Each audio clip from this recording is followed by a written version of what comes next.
Hey everybody, welcome back to the channel Math Lab by Shubham Parihar. I hope you guys are well बच्चों, and I hope आपकी studies जो है काफी अच्छी चल रही होगी. In this particular video, we are going to discuss exercise 2.5. इससे पहले basically 2.1, 2.2 और 2.3 as well as basics का वीडियो आप लोगों के लिए अपलोड कर दिया है बच्चों. All the students of 9th standard, आप लोगों के लिए 2.4 का भी वीडियो अपलोड किया जा रहा है बच्चों, as well as पूरी सीरीज आप लोगों के लिए अपलोड की जा रही है.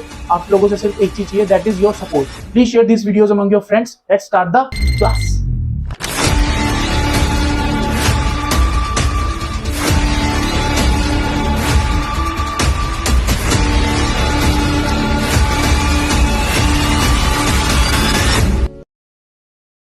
Hello everybody, welcome back to the channel Math Lab by Shubham Parihar. I hope you guys are well. So बच्चों, I hope कि आप लोगों की पढ़ाई सब कुछ अच्छी चल रही होगी. So today in this particular video we are going to discuss the most important topic and the most important exercise of your second chapter, that is the linear equations. Okay. So basically आज जो हम देखने वाले हैं that will be the equation of a linear. Okay. Linear equation हम लोग देखने वाले हैं कि हम कैसे एक linear equation की जो जनरल फॉर्म होती है वो कैसे फॉर्म करते हैं और इसके बारे में जितने भी इंपॉर्टेंट पॉइंट्स हो सकते हैं वो सारे के सारे हम लोग वन बाय वन डिस्कस करने वाले हैं. ठीक है बच्चे, तो वी हैव दिस ज्ञान की बात एंड देन पूरी की पूरी एक्सरसाइज. ठीक है, as you know very well कि इससे पहले सारे के सारे एक्सरसाइजेस के वीडियोस आ चुके हैं आप लोगों के पास, तो उन लोगों को वन बाय वन सारे वीडियोस को आप लोग अच्छे से देखिए, इंपॉर्टेंट नोट्स बनाइए एंड देन उसके बाद इसको फॉलो करिए. ठीक है, ऑलराइट एवरीबॉडी. सो ज्ञान की बात के अंदर फर्स्ट पॉइंट जो है हमारा, that is a linear equation is a sequence of a number where the difference between the consecutive terms is constant. तो बेसिकली इसका मतलब क्या होता है, ध्यान से सुनिए बच्चों. यार अभी तक आपने ये टर्म्स देखी, जैसे कि अगर मैं नंबर्स लिखता हूँ यहाँ पे, सपोज करो 2, 4, 6, 8, 10. ठीक है, तो अब आप बोलोगे कि नेक्स्ट टर्म, अगर मैं आपसे पूछता हूँ कि नेक्स्ट टर्म क्या होगी, तो आप बोलोगे सर 12 आएगी और फिर उसके बाद 14 आएगी. अच्छा, आप लोगों ने कैसे गेस किया? द थिंग इज कि सर सबको सब बता सकते हैं कि सर 2 का गैप है. ठीक है, तो आप जो सीक्वेंस फॉलो कर रहे हो दैट इज कि आप सब में आगे वाली टर्म्स को फाइंड आउट करने के लिए प्रीवियस टर्म के अंदर 2 ऐड कर दे रहे हो और नेक्स्ट वाली टर्म जो है आसानी से फाइंड आउट हो पा रही है. इसी पैटर्न से बेसिकली ये पैटर्न जो है हम लोग यहाँ पे फॉलो कर रहे हैं, इसको एक सीरीज बोलते हैं. हम क्या बोलते हैं बच्चों? सीरीज बोलते हैं. ठीक है, एक पैटर्न बोलते हैं. ये हो गया हमारे नंबर्स के अंदर. अगर हम नंबर्स के अंदर फाइंड आउट करना चाहें तो हम एक जो पैटर्न होता है बेसिकली, ठीक है, वो फॉलो हो रहा है यहाँ पे और इस तरीके से हम सीरीज फॉर्म कर पा रहे हैं और आगे की टर्म्स हम निकाल पा रहे हैं. अगर हम ये नंबर्स में फाइंड करना होता है तो हम इस तरीके से फाइंड आउट कर सकते हैं. ठीक है, बट अगर हमें वेरिएबल्स की फॉर्म में पैटर्न पहचानना हो ना, तो वहां पर बात आती है लीनियर पैटर्न्स की. ठीक है, तो लीनियर पैटर्न क्या होता है? Is a sequence of numbers where the difference between the two consecutive terms is constant. ठीक है, जैसे यहाँ पर दो नंबर्स की अगर मैं बात करूँ यहाँ पे, तो बच्चे कांस्टेंट ही तो है सब में, 2 और 2, मतलब कांस्टेंट मतलब जो डिफरेंस हमारा वो फिक्स्ड है, वो चेंज ही नहीं हो रहा बार बार. ठीक है, so this is called a linear pattern, मतलब वो पैटर्न जिसके अंदर difference between the two consecutive. Consecutive क्या होता है सर? कंसेक्यूटिव मतलब होता है भैया एक के बाद दूसरी वाली. ठीक है, मतलब जैसे अगर यहाँ पे मैंने नंबर्स लिखे 2 के बाद आ रहा है 3 के बाद आ रहा है 4, तो 3 का कंसेक्यूटिव कौन है भैया? 3 का कंसेक्यूटिव है 4. ठीक है, 4 का कंसेक्यूटिव कौन है? 5, फिर 5 का 6, ऐसे सो ऑन, मतलब उसके आगे वाला. ठीक है, तो that's what the consecutive thing consecutive number is all about. ठीक है, तो यहाँ पे इन्होंने बोला बेटा कि linear pattern is a sequence of numbers where the difference between the consecutive terms is constant. अब लीनियर पैटर्न का ना, इसकी इक्वेशन इस तरीके से होती है बेटा, y is equal to ax plus b. ठीक है, ये हमारा लीनियर इक्वेशन होती है.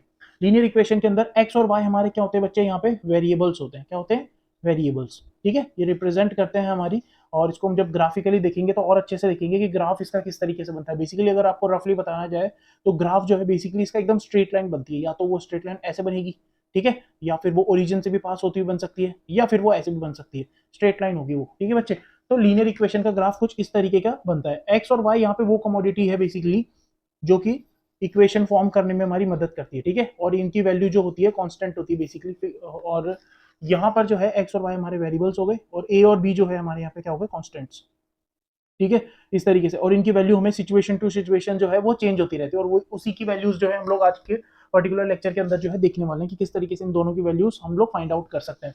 जैसे कि यहाँ पे एक लाइन और लिखी हुई है, linear relationship between the two variables x and y is represented by a straight line that is y equal to ax plus b. जैसे कि हमने यहाँ पे रिप्रेजेंट किया कि एक लीनियर एक्सप्रेशन है बच्चे, इसको इस तरीके से लिख सकते हैं हम लोग. x और y हमारे यहाँ पे वेरिएबल्स है, तो हम इस पैटर्न में जो है इसको रिप्रेजेंट कर सकते हैं. This is called linear relationship between two variables x and y. ठीक है, अब यहाँ पे आप याद रखना, जो a होता है ना बच्चे, ये a है, ये स्लोप होता है.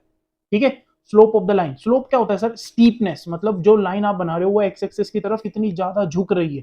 ठीक है, इस तरीके से, जैसे सपोज करो मैंने एक लाइन बनाई यहाँ पे और ये सेंटर से जा रही है, तो बेटा ये ना एक्स एक्सिस की तरफ कितनी ज्यादा झुक रही है, स्टीपनेस हमें बताता है यहाँ पे, ठीक है, ए।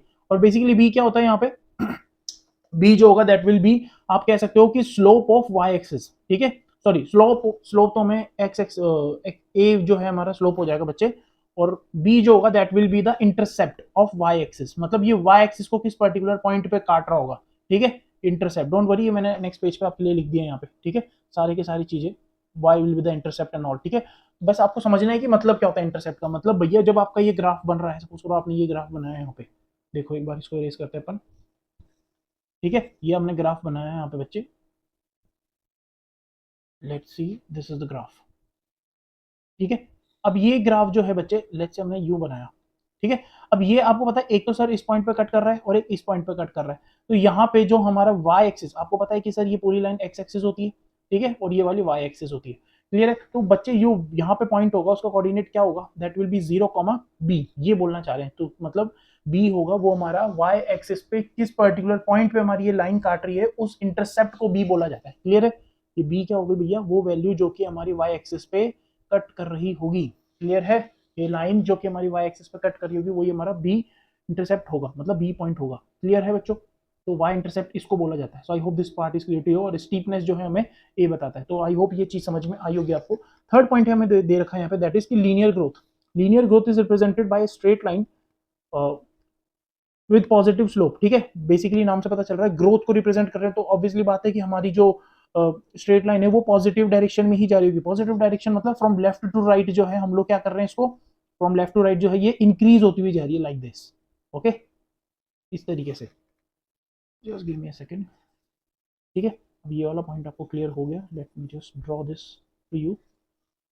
देखो जैसे हमने ये ग्राफ बनाया बच्चों, और एक लाइन हमने यहाँ से यू बना दी, तो ये जो लाइन है बेसिकली इस डायरेक्शन में जा रही है, correct, from left to right जो है ये इंक्रीज होती हुई जा रही है, तो ये हो गया हमारे पास क्या, लीनियर ग्रोथ। और लीनियर डीके इसका उल्टा हो जाएगा, मतलब जो स्ट्रेट लाइन है फ्रॉम लेफ्ट टू राइट हमारा अगर नेगेटिव स्लोप आ रहा है तो, ठीक है, नेगेटिव स्लोप मतलब गिरता हुआ, ठीक है, नेगेटिवली, इसके उल्टा डायरेक्शन इसका रिवर्स डायग्राम बन जाएगा, ठीक है बच्चे। So I hope this part is clear to you. Fourth वाला पार्ट इज, ये तीनों पार्ट हम लोगों ने क्लियर कर लिए बच्चों। और parallel lines are form by the y is equal to ax plus b where the slope is a is fixed and b is the y intercept। ये मैंने आपको बता दिया ऑलरेडी कि y intercept क्या होता है, स्लोप क्या होता है, ठीक है बच्चे। तो इंटरसेप्ट मैंने आपको बता दिया कि वो कौन से पर्टिकुलर पॉइंट पे y एक्सिस को काटेगी बेटा, ठीक है। जैसे ये पॉइंट आ गया तो 0, b से रिप्रेजेंट किया जाएगा, b यही वाला है बेटा यहाँ पे, ठीक है। तो y एक्सिस पे जो है ये हमारी लाइन जिसको काटेगी, जिस पर्टिकुलर पॉइंट पे काटेगी वो हमारा जो है b की वैल्यू हो जाएगी, क्लियर है। और स्टीपनेस हमारी जो स्लोप यहाँ पे बन रहा है एक्स एक्सिस के रिस्पेक्ट में, ठीक है, उसको हम किससे रिप्रेजेंट करेंगे, ए से। और एक्स और वाई क्या बेटा हमारा वेरिएबल्स है, ठीक है। सो आई होप ये पूरी इक्वेशन आपको समझ में आई होगी। डोंट वरी, अभी जिसको जितना भी समझ में आ रहा है आप एक बार सुनो, ठीक है। उससे क्या होगा कि आप एक बार एक्सरसाइज के क्वेश्चंस करोगे ना एक दो, तो आपको खुद का एनालाइज हो जाएगा कि हाँ यार ये सारी चीजें ऐसे वर्क कर रही है। अभी हम सिर्फ थ्योरी पढ़ रहे हैं तो इसलिए आपको लग रहा होगा कि यार ये तो कुछ ऊपर से जा रहा है मामला, ठीक है, बट डोंट वरी अच्छे से होगा, ठीक है। बस तू 2-5 मिनट रुक यार, सिर्फ एक क्वेश्चन हो जाने दे, फिर उसके बाद देखो सारी चीजें क्लियर होने लगेगी। चलो अब यहाँ पे मैंने लिख दिया already y is equal to ax plus b, और यहाँ पे जो है a क्या हो जाएगी हमारे पास, स्टीपनेस ऑफ द लाइन, मतलब it tells us how much y changes for every 1 unit increase in x, ठीक है। x के अंदर जितने भी वेरिएबल, लाइक x के अंदर जैसे ही हल्का सा चेंज होगा ना y की वैल्यू डेफिनेटली चेंज हो जाएगी। क्यों? क्योंकि सर साफ पता चल रहा है जो हमारी इक्वेशन है y, ठीक है, वो कंप्लीटली डिपेंड है x के ऊपर, जो x वेरिएबल है, ठीक है, ax प्लस बी, इसमें चेंज होगा तो ऑब्वियसली बात है इस वाली में भी चेंज होगा, ठीक है। सिमिलरली b क्या हो जाएगा, y इंटरसेप्ट, और ये क्रॉसेस है, ठीक है, लाइन क्रॉसेस y एक्सिस। तो basically line crosses y axis जो है हमारी बी पॉइंट से रिप्रेजेंट करती है, ठीक है। तो बी वो पॉइंट हो जाएगा जहां पे हमारी जो लाइन है वो y एक्सिस को काटेगी, क्लियर है। चलो अब एक्सरसाइज की तरफ चलते हैं बच्चा पार्टी। अब ध्यान से देखते जाना एक एक चीज। बेसिकली मैं एक क्वेश्चन है जो आपको डिटेल में बता रहा हूँ, फिर उसके बाद आगे वाले क्वेश्चन में हम डायरेक्ट वैल्यू पुट करेंगे, ठीक है, और फिर उसको फर्दर सॉल्व करेंगे। तो देखो यार, learning platform changes a fixed, अब देखो यहाँ पे इन्होंने दे रखा है a learning platform charges a fixed, ठीक है, अ fixed monthly fees and an additional cost पर डिजिटल लर्निंग मॉडल असिस्ट, ठीक है। तो बेसिकली एक तो फिक्स्ड अमाउंट है, ठीक है, और एक जो है वो वेरी कर रहा है, ठीक है। ये एक्स नहीं है, ये मैंने सिर्फ आपको बताने के लिए किया कि भैया एक दो टाइप के चेंजेस हो रहे हैं यहाँ पे। एक तो फिक्स्ड है, ठीक है ना, जो मंथली फीस होती है वो फिक्स्ड है, और उसके बाद में है एक एडिशनल कॉस्ट पर डिजिटल लर्निंग मॉड्यूल असिस्ट, ठीक है। तो मॉड्यूल के अकॉर्डिंग जो है ये चेंज हो रही है ये वाली, ठीक है। अब यहाँ पे इन्होंने बोला है a student observe that when she assist 10 modules, जब वो 10 मॉड्यूल्स को असेस करती है बेटा, तो उसका बिल बनता है कितना, 400 रुपीज का, ठीक है। ये पॉइंट अच्छे से नोट करना, 400 का उसका बिल बनता है कब, जब वो 10 मॉड्यूल्स को असेस करती है। Similarly when she assess 14 modules, ठीक है, her bill like her bill was 500, तो उसका बिल कितने का बनता है मेरे भाई, 500। ठीक है, इसको ऐसे समझो कि तुमने जब 10 मॉड्यूल्स खरीदे, ठीक है, ये एसेस किए, ठीक है, 10 मॉड्यूल्स जब तुमने खरीदे, उसके अंदर फिक्स चार्ज भी इंक्लूडेड है और वेरिएबल चार्ज जो कि पर मॉड्यूल के अकॉर्डिंग चेंज हो रहा है, तो तुमको पैसे कितने देने पड़े भैया, 400। दूसरे वाले केस के अंदर तुमने 14 मॉड्यूल्स खरीदे जिसके अंदर अगेन वही फिक्स चार्ज इंक्लूड है और पर मॉड्यूल की कॉस्ट भी इंक्लूड है, तो तुम्हें देने पड़े 500 रुपए। ठीक है, अब ये बोल रहा है if the monthly bill y depends on the number of module S S X. ठीक है, यहाँ पे सब कुछ तुमको ऑलरेडी दे रखा है, पका पका है। देखो, if the monthly bill y depends on the number of module S S, ठीक है, तो जो कि रिप्रेजेंट किया जा रहा है एक्स से, और मंथली हमारा टोटल बिल जो है वो वाई से रिप्रेजेंट किया जा रहा है। तो according to this relation y is equal to a x plus b हमें गिवन है। ठीक है, तो find the value of a और बी। तो हमें हर क्वेश्चन में जो बेसिकली ए और बी की वैल्यू दे रखी होगी, और यहाँ पे सॉरी ए और बी की वैल्यू फाइंड करनी होगी, और बाकी सिचुएशन जो है हमें इस तरीके से दे रखी होगी। ठीक है, तो आई होप ये क्वेश्चन आपको समझ में आया होगा। अब हम सारी की सारी चीजें इसको वन बाय वन नोट करते हैं और फिर उसके बाद इसको करते हैं। ठीक है, अब ध्यान से देखो बच्चे, तो अगर यहाँ पे दे रखा है the monthly bill is this, तो मैं बोल रहा हूँ आपकी टोटल बिल हमारा किससे रिप्रेजेंट कर रहा है, टोटल बिल हमारा y को रिप्रेजेंट कर रहा है। ठीक है, सिमिलरली अब ये मॉड्यूल असेस मतलब नंबर ऑफ मॉड्यूल्स, हम बोल सकते हैं कि भैया x को लाइक नंबर ऑफ मॉड्यूल्स जो है हमारा किसको रिप्रेजेंट कर रहा है, it is represented bye x। Clear है बच्चों। अब यहाँ पे जो लर्निंग प्लेटफॉर्म, सर दो वेरिएबल अभी भी रह गए, देखो आपने बोला x और y तो आ गया, और a और b का क्या करना है, a और b क्या है यहाँ पे, तो वैसे तो x और y को ही आइडेंटिफाई करना जरूरी है, बाकी इक्वेशंस में आप वैल्यू पुट करोगे और सॉल्व करोगे। ठीक है, बट फिर भी एक्स और लाइक ए और बी का भी मैं बता देता हूँ साथ के साथ ही कि देखो यार, यहाँ पे जो लर्निंग मैंने आपको बोला था कि ये स्टीपनेस मतलब जो ए है हमारा बच्चे, ये हल्का सा चेंज होने के अंदर ही वाई के अंदर जो चेंजेस आते हैं वो बताता है। क्लियर है, यहाँ पे स्टीपनेस बताता है, मतलब ये स्लोप होता है बच्चे। ठीक है, ये स्लोप होता है हमारी लाइन का। क्लियर है, और बी जो होता है वो वाई इंटरसेप्ट होता है, तो वाई इंटरसेप्ट तो फिक्स रहता है, स्लोप तो चेंज होगा सर जैसे ही लाइन में वेरिएशन आएगा। ठीक है, तो वाई इंटरसेप्ट तो हमारा फिक्स है। तो आप बोलोगे कि सर यहाँ पे जो हमें दे रखा है क्वेश्चन के अंदर, ये वाला part learning platform charges of fixed monthly fees, तो फिक्स्ड मंथली फीस जो आ रही है that will be represented by b. Okay, तो आप यहाँ लिखोगे फिक्स्ड मंथली, ऑल्दो ये आपको लिखने की जरूरत नहीं है, इतना लिख दोगे टोटल बिल और number of modules x y, बस फिर उसके बाद अकॉर्डिंग टू द क्वेश्चन करके स्टार्ट हो जाना। बट मैं आपको समझा रहा हूँ क्योंकि एक बार समझना भी जरूरी है। ठीक है बेटा, ये पहला क्वेश्चन में हम लोग करेंगे, फिर उसके बाद हम डायरेक्ट सॉल्व करेंगे। तो फिक्स मंथली फी, ठीक है, तो फिक्स मंथली फीस जो है वो किससे रिप्रेजेंट की जा रही है हमारे बच्चे, बी से। Similarly an annual additional cost, ठीक है, तो एन एडिशनल कॉस्ट मैं यहाँ पे बोल रहा हूँ आपको एडिशनल कॉस्ट पर मॉड्यूल, ठीक है, तो that will be represented by A. समझ में आ गया। अब ये सारी के सारा सिनेरियो क्या है, और इक्वेशन हमें दे रखी है y equal to a x plus का b। ठीक है, अब यहाँ पे सारी की सारी सिचुएशन आपको समझ में आ गई है। एक लाइन लिखनी है सबसे पहले आपको, अकॉर्डिंग टू द क्वेश्चन, ये आपको जरूर लिखनी है भाई। कोई सी भी वर्ड प्रॉब्लम हो, अगर तुम्हें लग रहा है कि यार टीचर एक आधा लाइन लिखने की वजह से मार्क्स काट सकता है, तो ये लाइन लिख देना, बच जाओगे, कोई नंबर नहीं काटेगा फिर। ठीक है, अब ध्यान से देखो, जो हमारी सिचुएशन बन रही है, हमारा टोटल बिल बन रहा था 400 का, कब, जब हम 10 मॉड्यूल असेस कर रहे थे। तो तुम्हें पता है टोटल बिल 400 जो है हमारा वाई को रिप्रेजेंट कर रहा है, तो मैं यहाँ वाई की वैल्यू फर्स्ट इक्वेशन में मैं रखूंगा 400। इक्वेशन बनाना सीखना बेटा बहुत इंपॉर्टेंट है। ठीक है, तो 400 आ गया हमारा। सिमिलरली अब आप बोल रहे हो कि नंबर ऑफ मॉड्यूल्स एक्स से रिप्रेजेंट कर रहा है, और इस पर्टिकुलर केस के अंदर 10 मॉड्यूल आ रहे हैं। ठीक है, तो मैं यहाँ लिखूंगा 10A, ठीक है, प्लस का b, ये हमारी पहली इक्वेशन बन गई। बोलो बच्चों, यहाँ तक कोई किसी को कोई प्रॉब्लम हो तो बताओ। 10 यहाँ पे क्यों आया सर, क्योंकि नंबर ऑफ मॉड्यूल्स को मैंने x माना है। ठीक है, और हमें number of module first case के अंदर, ये हमें केस फर्स्ट दे रखा है जो मैं अंडरलाइन कर रहा हूँ, देखो जरा, ये फर्स्ट केस है बेटा। ठीक है, इस फर्स्ट केस के अंदर जो हमें दे रखा है, यहाँ पे मैं चेंजेस इसके अकॉर्डिंग ही कर रहा हूँ यहाँ पे। ठीक है, तो 400 मेरा बजट आ रहा है टोटल, और उसके अंदर भी जो है बेसिकली, उसके अंदर भी क्या आ रहा है बेटा हमारा, ओके, हाँ, तो उसके अंदर जो चेंजेस आ रहे हैं वो हम यहाँ पे डिनोट कर रहे हैं। लाइक 400 हमारा टोटल बिल आ रहा है, तो मैंने 400 लिख दिया यहाँ पे, और नंबर ऑफ मॉड्यूल्स आ रहा है 10, तो 10A plus B, this will be the first equation. ठीक है, अब सेकंड इक्वेशन, ये इक्वेशन नंबर 1 होगी बच्चे। सेकंड इक्वेशन यहाँ बना रहा हूँ, सेकंड वाले में बोल रहा है आपकी बार हमें पैसे 500 देने पड़ गए, कितने, 500। ठीक है, तो वाई हमें पता है, टोटल बिल हमारा 500 का हो गया। कब, जब हम 14 मॉड्यूल्स असेस कर रहे थे, मतलब 14A और प्लस का B। ठीक है, तो ये हमारी इक्वेशन नंबर 2 हो गई। So I hope this part is clear to you. ये दोनों इक्वेशंस इस तरीके से बन गई, और अब हमें जो है बेसिकली सॉल्व करके ए और बी की वैल्यू फाइंड आउट करनी है। ठीक है, equation banana is most important part, याद रखना। इक्वेशन अगर सही नहीं बना पाए तो फिर तो आगे का भूल ही जाना भाई। ठीक है, ये इक्वेशंस तुम्हें बनानी आनी चाहिए, it's very very important.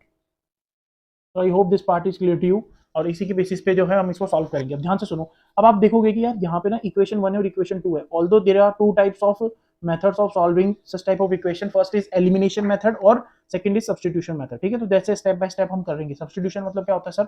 Substitution मतलब वैल्यू सब्स्टिट्यूट करना यार। ठीक है, अब ध्यान से सुन, तुझे दोनों मेथड के बारे में कुछ नहीं पता, अब एक बार बेसिक के थ्रू चलते हैं अपन एक तरीके से। ठीक है, तो सर यहाँ देखो 400 is equal to 10a plus B दे रखा है, और यहाँ पे 514a प्लस बी, मतलब a का कोफिशिएंट तो वेरी कर रहा है लेकिन b का कोफिशिएंट तो फिक्स्ड है। ठीक है, मतलब b का तो यहाँ भी 1 है और यहाँ भी 1 है, तो क्यों ना मैं फर्स्ट इक्वेशन में से सेकंड हटा दूं ताकि मेरा b कैंसिल हो जाए और एक वेरिएबल में आ जाए सारी चीजें। समझ रहे हैं बात? तो ध्यान से सुनो बच्चे, आप बोलोगे कि सब्ट्रैक्टिंग इक्वेशन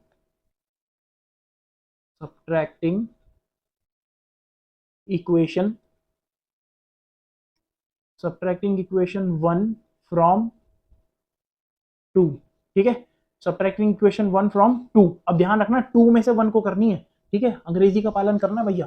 फ्रॉम मतलब समझ रहे हो ना, 2 में से पहली वाली को घटाना है। कई बच्चे ऐसे होते हैं भैया बैक बेंचर्स, पहले में से सेकंड को हटाया, हाँ जी सर आगे आंसर। नहीं भाई, थोड़ा ध्यान रखना अंग्रेजी के मर्यादा का। ठीक है, तो यहाँ पे देखो सब्ट्रैक्टिंग इक्वेशन 1 फ्रॉम 2, तो पहले तो 2 इक्वेशन लिखनी पड़ेगी बेटा, दैट इज 500 और is equal to 14a plus b. ठीक है, तो यहाँ हम नोट करते हैं इसको, 500 is equal to 14a plus का b। ठीक है, एक तो ये तरीका हो गया। फिर उसके बाद आप क्या करोगे, माइनस करना है तुम्हें ऑलरेडी। ठीक है, पता है कि भाई माइनस करना है हमें, तो इक्वेशन से आपको क्या करना है, देखो लेफ्ट हैंड साइड वाले से माइनस होगी और राइट हैंड वाली साइड से माइनस होगी। ठीक है बेटा, तो आप बोलोगे सर ये माइनस मैंने लगा दिया और दूसरी इक्वेशन मैंने लिखनी स्टार्ट करी, तो दूसरी इक्वेशन में मेरे पास था 410a और प्लस b। ठीक है, तो 410a प्लस का b। ठीक है, ये इक्वेशन आ गई। लेकिन सर हमें तो माइनस करना है, तो हम क्या करेंगे, इनके साइन चेंज कर देंगे बेटा। ये माइनस हो गया और ये प्लस दे रखा हो तो भी ये माइनस होगा। क्यों? क्योंकि हम सब्ट्रैक्ट कर रहे हैं इस इक्वेशन को इसमें से। ठीक है, अब यहाँ पे एकदम करेक्ट है ये कि आप इसको फर्स्ट इक्वेशन आपने ऊपर लिखी, सेकंड वाली यहाँ लिखी, और फिर इनके साइन जो है क्या कर दिया आपने, सब में माइनस लगा दिया, क्योंकि साइन चेंज कर देंगे बेसिकली। सब पॉजिटिव थे नीचे वाले। ठीक है, सेकंड ये जो हमारी 400 वाली इक्वेशन है, 400 is equal to 10a plus b, इसमें सब पॉजिटिव है तो सबके साइन चेंज होंगे नेगेटिव, और नेगेटिव वाले फॉलो होंगे बच्चे। अब आप देखो 500 में से 400 गए तो यू विल से कि सर 100 बच गया। ठीक है, और 14a में से 10a गया तो कितना बचेगा, 4a। ध्यान रखना बच्चे, a के नीचे a ही लिखनी है, b की जगह b ही लिखना है, कांस्टेंट के नीचे कांस्टेंट लिखना है। उसी तरह जैसे तू डेसिमल्स वाले क्वेश्चंस को सॉल्व करता है, डेसिमल्स में अगर मैडम तुझे एडिशन और सब्ट्रैक्शन देती है तो क्या करते हो बेटा, आप डेसिमल के नीचे डेसिमल रखते हो फिर सॉल्व करते हो। सिमिलरली इसमें भी ऐसे ही करना है। ठीक है, अब देखो प्लस का b माइनस का b, तो यहाँ पे भैया ये दोनों जो है वो क्या हो जाएंगे, कट जाएंगे। क्या कर जाएंगे, कट जाएंगे। तो यहाँ पे हमारा आंसर आएगा प्लस का या कुछ भी ले लो, माइनस का 0, क्योंकि ये दोनों पार्ट कैंसिल आउट हो गए। क्लियर है? प्लस और माइनस, प्लस माइनस माइनस होता है, इस वजह से बी में से बी गया, हमारा 0 आ गया। ठीक है, तो a की वैल्यू कितनी आ जाएगी बेटा, यहाँ पे मेरी इक्वेशन बनी पहले तो 4a 100 is equal to 4a। ठीक है, अब a की वैल्यू कितनी आ जाएगी बेटा, that will B 100 divided by 4 कर दो सर, तो ये होता है 25। ठीक है, तो मेरी a की वैल्यू आ गई कितनी यार, 25। अब तेरे को जो इक्वेशन अच्छी लगती है ना मेरे भाई, जो भी इक्वेशन अच्छी लगती है उसमें ही वैल्यू पुट कर दे, तेरी b की वैल्यू भी निकल जाएगी। कैसे सर, मैं समझ ही नहीं पाया, एक बार वापस बताओ मेरे भाई, ध्यान से सुन। ये वाला अलग पार्ट है, मैं यहाँ लिख रहा हूँ इन इक्वेशन 1। ठीक है, और यहाँ पे लिख दे putting a is equal to 25।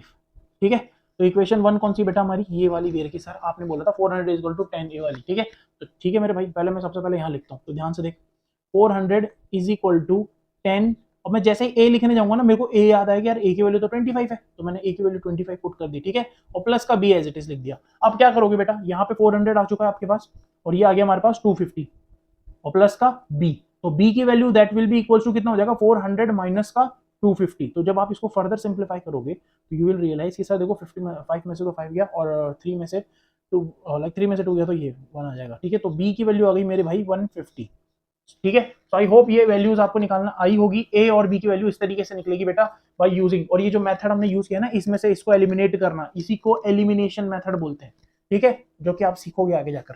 तो I hope this part is clear to you. Elimination इस तरीके से सब्ट्रैक्ट करना बेटा, याद रखना ये पॉइंट्स मैं बता रहा हूँ जहां पे बच्चे 99% गलती करेंगे। हेलो हेलो हेलो, ध्यान से देखो बेटा स्क्रीन पे। ठीक है, तो आप देखो ध्यान से, तो बेटा यहाँ पर है 500 और 400। ठीक है, तो मेरे भाई जब आप सब्ट्रैक्ट करोगे ना, मेक श्योर एक का ही नहीं, सारे के सारे साइन चेंज होंगे। जैसे यहाँ मैंने साइन लगाया रेड से, मैं वापस एक बार लगा रहा हूँ, ये माइनस का साइन आ गया अगेन, और यहाँ पे भी माइनस का साइन। ठीक है सर, माइनस का क्यों है? अगर यहाँ माइनस होता तो बेटा ये प्लस हो जाता। ठीक है, क्योंकि जब हम सब्ट्रैक्ट कर रहे होते हैं ना तो साइन रिवर्स हो जाते हैं नीचे वाली इक्वेशन के।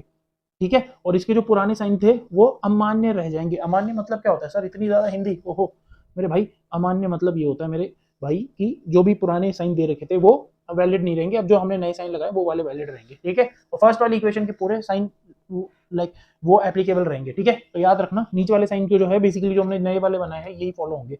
सो दैट इज वाई हमने जब इसको 400 में लाइक 500 में से 400 सब्ट्रैक्ट किया तो 100 आया, और इस तरीके से जो है हम लोगों ने पूरी इक्वेशन निकाली और ए और बी की वैल्यू निकाली। ठीक है, so this is the final answer. ये जो पूरी इक्वेशन ये महाभारत हमने लिखी है ना मेरे भाई, ए और बी की फाइनल वैल्यू निकालने के लिए, और ये हमारा फाइनल आंसर है। तो I hope this part is clear to you और आपको ये समझ में आया होगा। If you have any doubt तो भैया होना ही नहीं चाहिए। पहली बात तो वापस पीछे करो वीडियो को और अच्छे से सारी चीजें वापस सुनो, अच्छे समझ में आएगी। एलिमिनेशन मेथड है ये, धीरे धीरे समझ में आएगा। डोंट वरी, अभी 3 क्वेश्चन है हमारे पास, अच्छे से देख, आराम से समझ में आएगा। ठीक है बेटा, चलो let's move on to the next question. So the question number second is a gym, okay gym वाले हैं भैया, ध्यान से सुनो।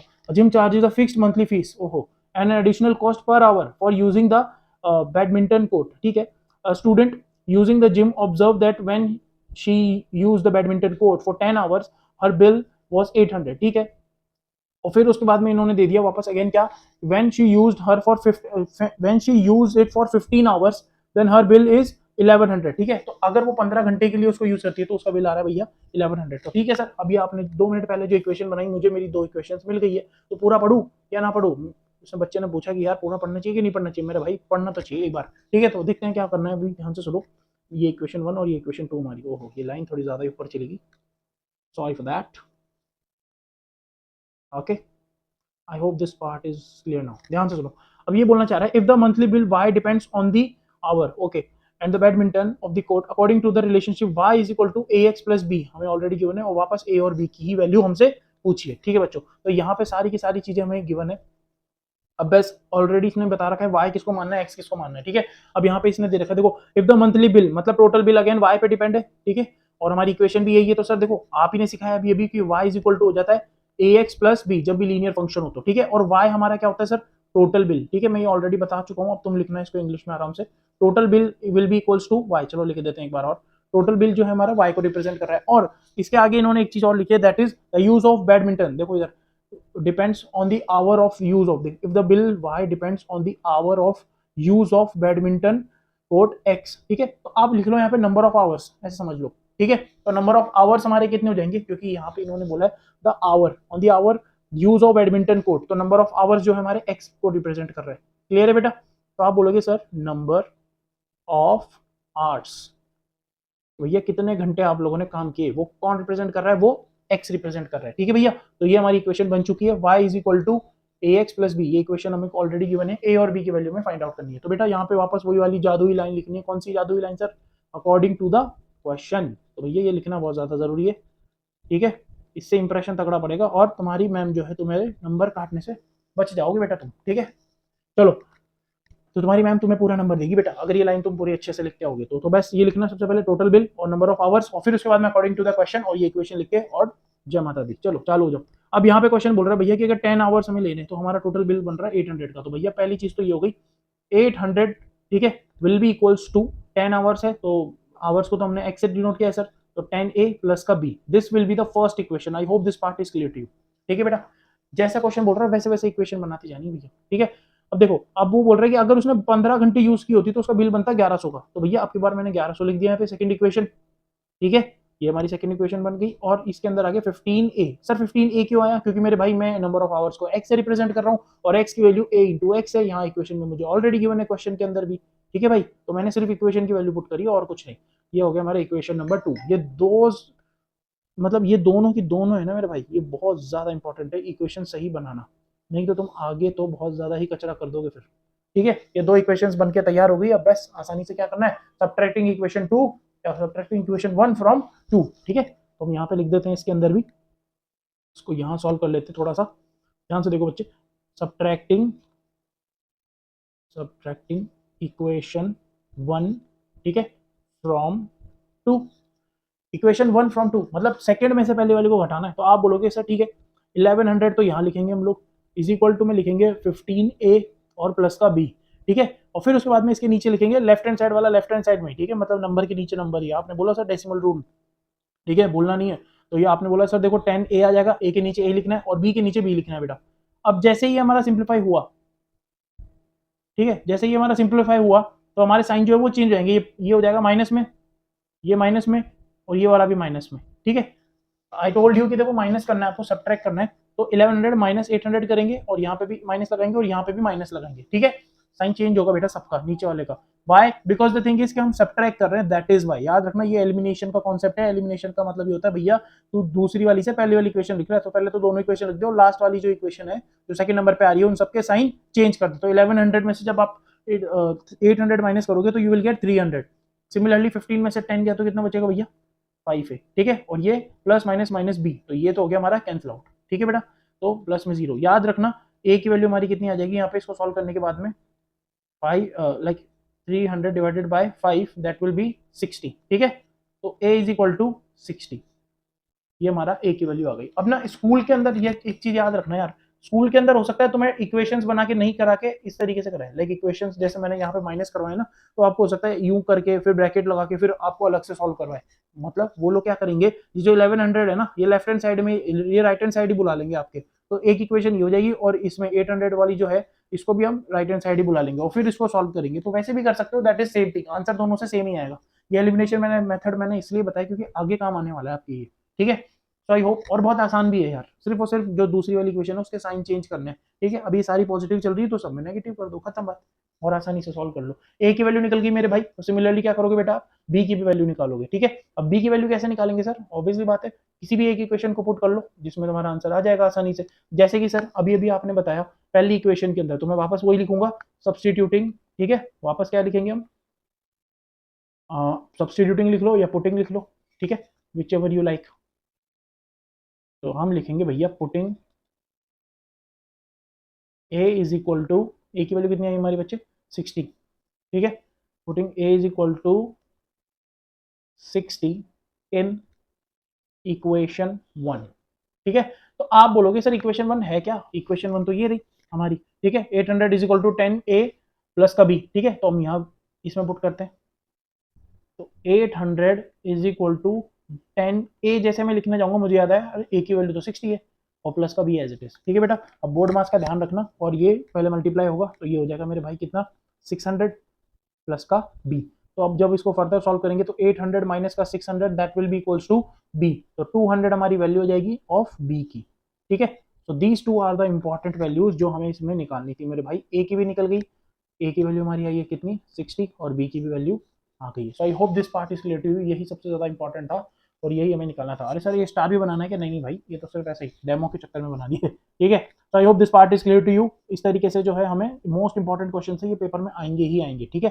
तो आपको ये अच्छे से करना है और याद रखना नेक्स्ट एक्सरसाइज जो होगी, अगर इस वीडियो पे, इस पर्टिकुलर वीडियो की एक्सरसाइज, मतलब जो ये वीडियो बन रही है हमारी, ठीक है, इस एक्सरसाइज वाली वीडियो पर अगर अच्छे व्यूज आएंगे तो डेफिनेटली मैं ग्राफ वाली एक्सरसाइज भी जल्दी लेकर आऊंगा। नहीं तो बेटा ध्यान रखना ग्राफ वाली एक्सरसाइज आपको करनी पड़ेगी, मैं सीधा मिसलिनियस कराऊंगा, मतलब लास्ट वाली एक्सरसाइज, ठीक है। ये सर धमकी दे रहे हो? बिल्कुल बिल्कुल भाई, इतनी मेहनत हो रही है तुम लोगों के लिए, एक शेयर तो बनता है यार, ठीक है। तो अच्छे खासे व्यूज आने चाहिए, डेफिनेटली मैं बनाऊंगा उसके ऊपर वीडियो, ठीक है। चलो अब यहाँ पे देखो जो हमारा थर्ड वाला क्वेश्चन है, that is consider the relation between the temperature measured in the degree Celsius and Fahrenheit which is given by C. Okay, तो C is equal to A F plus B. यहाँ पे जो हमारा linear equation थी वो इस format में दे रखी है बच्चे, तो कोई दिक्कत नहीं है, बहुत आसान है यार, डरने की कोई बात नहीं है, don't worry when I am here, ठीक है। तो हमें ये इक्वेशन दे रखी है भैया, C is equal to A F plus का बी, ठीक है। अब सर सी क्या है? ये सेल्सियस, एफ क्या है सर? फ़ारेनहाइट, ठीक है। तो इस तरीके से सारी चीजें दे रखी, बस एक बार ठंडे दिमाग से पढ़, आराम से आएगा। देखो, consider the relationship between the temperature measured in the degree Celsius C, ठीक है, और डिग्री फ़ारेनहाइट एफ से रिप्रेजेंट किया जा रहा है, ठीक है, which is given by this equation, ठीक है। Point A and B given that the ice melt at 0 degree Celsius. तो पहला केस क्या दे रखा है भैया? यहाँ पे देखो, अब मैं ऑलरेडी डायरेक्ट लाइक वेरिएबल्स का रिप्रेजेंटेशन करके मैं डायरेक्ट इक्वेशन बना रहा हूँ, तो आप क्या बोलोगे sir? Direct according to the question. पहले आप लिख लेना कि ए जो है हमारा इसको रिप्रेजेंट कर रहा है और सी जो है हमारा इसको रिप्रेजेंट, लाइक सी जो है हमारा सेल्सियस को रिप्रेजेंट कर रहा है और एफ जो है हमारा फ़ारेनहाइट को रिप्रेजेंट कर रहा है। So this is the given equation according to the question, ठीक है। चलो मैं डायरेक्ट रिप्रेजेंट कर रहा हूँ उसको, इससे पहले कुछ नहीं लिखना यहाँ, तुम देखो मैं लिख ही देता हूँ, अदरवाइज फिर प्रॉब्लम करोगे। तो बेटा ध्यान से देखो, एक सेकेंड, तो देखो यहाँ पे जो मैंने अभी बताया आपको कि C स्टैंड्स फॉर सेल्सियस, ठीक है।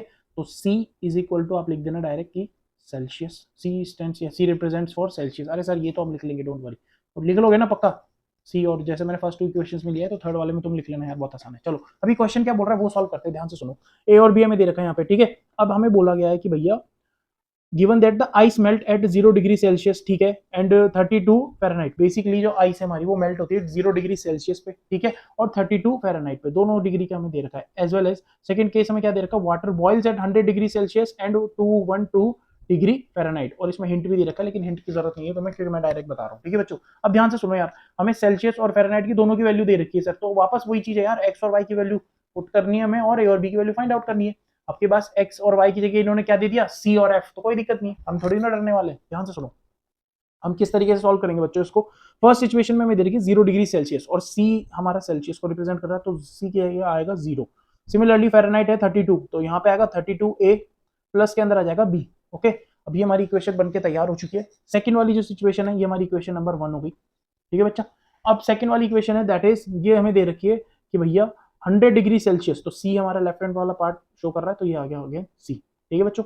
अब ये आ गया हमारे पास, और हम जो है क्या करेंगे, सेल्सियस वाला पार्ट आ गया, and 212 is a degree in Fahrenheit, तो यहाँ पे आप लिखोगे 212 और मल्टीप्लाई बाय ए, क्योंकि एफ की जगह आपने सिर्फ और सिर्फ 212 लिखा है, ठीक है, और कुछ नहीं, और प्लस का बी एज इट इज आ जाएगा। This will be the second equation. I hope ये इक्वेशन आपको समझ में आई होगी। कैसे बनाई सर आपने, अरे सर बहुत आसान है, सी की जो वैल्यू थी वो 0 दे रखी थी, तो आपने सी की जगह 0 लिख दिया पहले की सिचुएशन में, और सेकंड वाली सिचुएशन में फ़ारेनहाइट की वैल्यू 32 थी, तो आपने एफ की जगह 32 लिख दिया, बाकी as it is same. Second वाले केस के अंदर जो सी है वो हमारा है 100 डिग्री सर, ठीक है, 100 दे रखा है, और फ़ारेनहाइट है 212 सर, तो आपने ये रख दी वैल्यूज, बस बन गई दोनों इक्वेशन। मैं जो बहुत अच्छी बात है, बहुत स्मार्ट हो रहे हो तुम लोग, तो बहुत बढ़िया है। चलो अच्छी बात है, तो ये इक्वेशन कैसे सॉल्व करोगे सर, ध्यान से सुनो। आप बोलोगे सर वापस वही करेंगे, सब्ट्रैक्टिंग इक्वेशन 1 फ्रॉम 2, मतलब फर्स्ट वाली को सेकंड से करूंगा। इस पर्टिकुलर क्वेश्चन के अंदर ध्यान से सुनना बच्चों, ये सब्स्टिट्यूशन से भी सॉल्व हो सकता है। बी की वैल्यू मैं निकाल लूंगा, ऐसे -32 आएगी, और फिर उसमें पुट करके भी निकाल सकता हूँ, तो that is up to you, आप वैसे भी निकाल सकते हो, लेकिन हम इसको एलिमिनेशन से ही कर लेंगे, ठीक है, तो वो भी मेथड एकदम करेक्ट है, तो उस तरीके से भी हो जाएगा। तो पहले ये बोला जा रहा है हमें सब्ट्रैक्टिंग इक्वेशन 1 फ्रॉम 2, तो अब हम क्या करेंगे बच्चों, अब हम सब्ट्रैक्ट करेंगे सेकंड इक्वेशन में से फर्स्ट वाली। तो देखो मैं रेड पेन में लिख रहा हूँ यहाँ पे, तो पहले आएगी सेकंड वाली equation, that is 100 is equal to 212A plus B, okay, and after that second first equation आएगी that is 0 is equal to 32A और प्लस का b। अब हमने लाइन बनाई और इन सबके साइन क्या कर दिए बच्चे, चेंज। क्लियर है, क्योंकि आई टोल्ड यू कि भैया सब्ट्रैक्शन हो रहा है तो साइन चेंज होगा ही होगा। अब देखो 100 माइनस 0 करो तो भी 100 ही आ रहा है सर, ठीक है। अब यहाँ पे 212 में से जब हम 32 माइनस करेंगे तो यहाँ तो 0 आ जाएगा, और अगेन यहाँ पे 11 में से जब हम 3 को सब्ट्रैक्ट करेंगे तो विल गेट 8, ओके, और फिर यहाँ पे आएगा 1, लाइक 180, ठीक है, ए, और ये प्लस माइनस होके बी, तो ये हो गया भैया हमारा खलास, मतलब ये हो गया कट गया हमारा, ठीक है, ये इस तरीके से। तो यहाँ पे 0, तो ए की वैल्यू कितनी आई सर, ए की वैल्यू आ गई मेरे भाई 180, देखो उधर 180 नहीं सॉरी 180 ए, ठीक है, ये हमारा इक्वेशन हो गया। और अब हम जब वैल्यू निकालेंगे दैट विल बी 100/180, ठीक है बच्चे। अब इसको सिंप्लीफाई कर लो यार आसानी से, तो ये हो गया सर 0 से 0 गया, एंड देन उसके बाद में 5 और 9 आया, तो ए की वैल्यू हमारी क्या निकल के आई बेटा, that is 5/9। So I hope this part is clear to you. A की वैल्यू आ गई सर, अब क्या करना है, वही करना है जो हर बार कर रहे हैं, मतलब ये वैल्यू बी, लाइक कोई सी भी एक इक्वेशन में पुट करो और वहां से बी की वैल्यू निकालो, ठीक है। तो बी की वैल्यू आसानी से निकाली जा सकती है, आई डोंट थिंक कि तुम्हें कोई प्रॉब्लम होगी इसके अंदर। तो बी की वैल्यू तुमको खुद निकालनी है और मुझे कमेंट सेक्शन में बताना है, कोई बस बहुत आसान है यार, इसको उठाकर पुट करनी है सिर्फ और सिर्फ वैल्यू। चलो एक करके दिखा देता हूँ मैं, सॉल्यूशन तुम खुद करोगे, मैं सिर्फ पुट करके दिखा रहा हूँ, ठीक है। तो मैं यहाँ पे बोलूंगा नेक्स्ट वाले पेज के अंदर बच्चे कि पुटिंग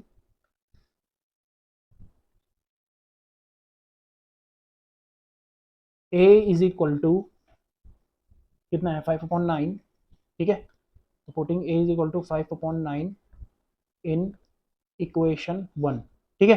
अब आप बोलोगे सर इक्वेशन 1 तो हमारी आसान है, 32A प्लस बी, मैंने बोला कोई बात नहीं भाई, अच्छी बात है ना, आसान है तो 0 इज इक्वल टू है भैया 32A, तो A कितना है यार 5/9 और प्लस का b, ठीक है। अब ये सॉल्व कर लोगे, अब इसमें क्या ही सॉल्व करना है यार, तुमने तो ट्रिक से सारा मेरे से सॉल्व करवा लिया, चलो कोई बात नहीं, ठीक है। अब ध्यान से देखो, तो बेटा यहाँ पे मैं दे रखा 32 इंटू 5/9, ठीक है, अब इसको सॉल्व कर लेना यार आसानी से। तो आपको पता है कि सर जब इसको मल्टीप्लाई करेंगे हम तो वी विल गेट कितना 160/9, और प्लस में b एज इट इज है सर, ठीक है। तो b इधर ही रख लेते हैं और इस 160 माइनस लाइक ये जो 160/9 है ये उधर राइट लेफ्ट हैंड साइड जाएगा जब राइट हैंड साइड से, तो इसका साइन चेंज हो जाएगा। तो b will be equals to कितना हो जाएगा, -160/9। So this will be the final answer of b।